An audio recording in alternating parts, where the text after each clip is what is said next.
Is your Spectrum app not working on your Samsung Smart TV? Don't worry, you're not alone.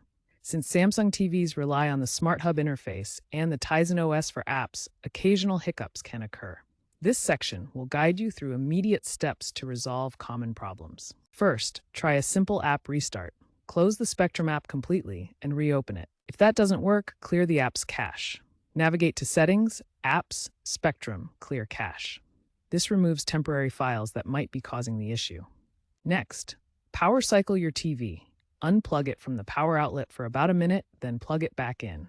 This refreshes the system. If problems persist, ensure your Samsung TV's firmware is up to date. Outdated firmware can lead to app instability. Check for updates in the TV's settings menu.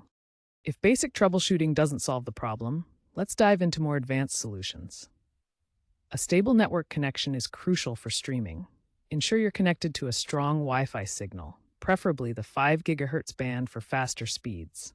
Reset your router by unplugging it for 30 seconds and plugging it back in. Next, consider resetting your Samsung Smart Hub. This clears all stored data and settings, often resolving persistent app issues. To do this, go to Settings, General, Reset, Smart Hub Reset. You'll need to re-enter your Spectrum account credentials afterward. Finally, verify your Spectrum account details. Authentication errors are common. If issues continue, contact Spectrum support for assistance. As a last resort, consider alternative DNS settings such as Google's DNS 8.88.8, which can improve network stability.